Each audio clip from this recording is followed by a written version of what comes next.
अस्सलाम वालेकुम।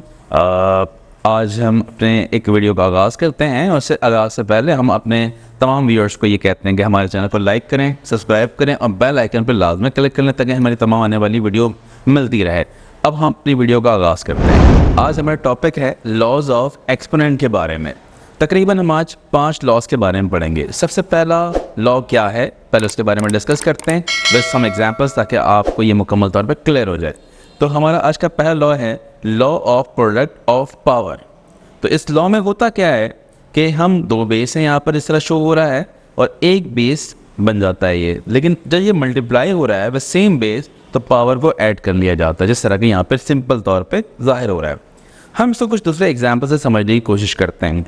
जैसे मिसाल के तौर पे हमारे पास मौजूद है एक्स की पावर 3 मल्टीप्लाई विद एक्स की पावर 4।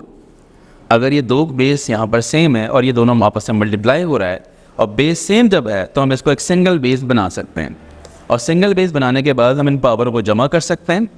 तो हमें यहाँ पर मिलता है एक्स की पावर 7। तो अगर ये आसानी से उम्मीद आपको क्लियर हो चुका होगा कि अगर दो बेस सेम है और मल्टीप्लाई हो रहा है तो पावर को ऐड किया जा सकता है, बस सिंगल बेस और पावर को ऐड करके आंसर हासिल किया जा सकता है। इसके एक और एग्जाम्पल अगर हम देखते हैं, अगर ये नंबर पे हो तो क्या होता है। मिसाल के तौर पे अगर 3 लिखा है मल्टीप्लाई बाय 3 की पावर 5 अगर हम लिखते हैं तो क्या हमें मिलेगा। तो यहाँ पर क्या होगा कि एज वी नो कि अगर 3 के ऊपर कोई पावर यहाँ मेंशन नहीं है तो इसका मतलब इसकी पावर 1 है। अब जब हम आगे बढ़ते हैं तो ये बढ़ता है 1 + 5, तो ये बन जाएगा 3 की पावर 6। तो इस तरह पावर को मैनेज किया जा सकता है कि पावर को ऐड किया जा सकता है। अगर आप इसको मज़ीद हासिल करना चाहते हैं इसको आंसर, तो यहाँ पर क्योंकि वेरिएबल था वो ब्रेक नहीं हो सकता, वो पावर में ही रहेगा।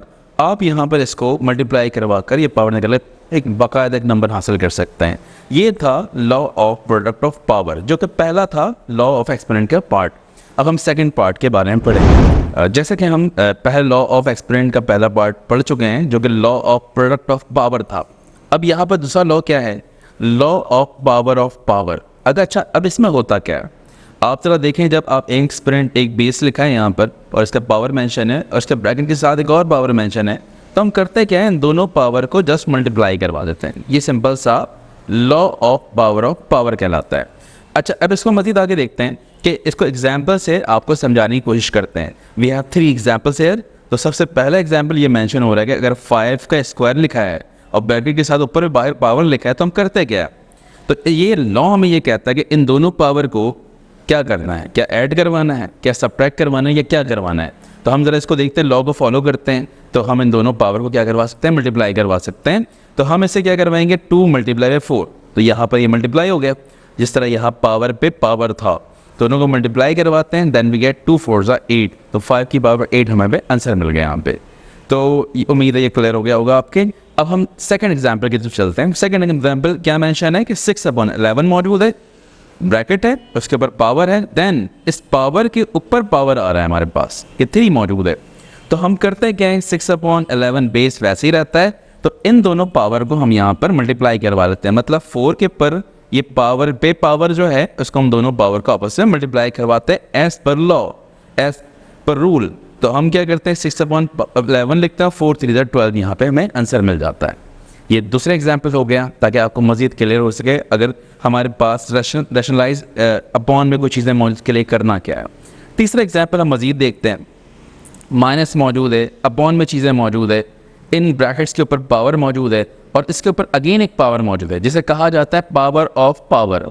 अब अगर हम इस एग्जाम्पल्स को गौर करें तो हम इस ब्रैकेट को वैसे ही सेम लिख रहे हैं और इस पावर को आपस में हम मल्टीप्लाई करवाते हैं। जब हम पावर को मल्टीप्लाई करवाते हैं then we get 3 × 3 we get 9। तो ये हमारे पास आंसर आ जाता है। इस तरह हम पावर को रिजॉल्व कर सकते हैं यहाँ पर। Thank you. उम्मीद है आज की वीडियो आपके समझ में आ चुकी, क्लियर होगा। बाकी अपने राय देने के लिए अपने कमेंट सेक्शन का में अपनी राय का लाजमी इजहार करें और जाते जाते हमारे चैनल को लाइक करें, सब्सक्राइब कर लें और बेल आइकन पर क्लिक कर लें ताकि हमारी तमाम आने वाली वीडियो आपको मिलती रहे। शुक्रिया।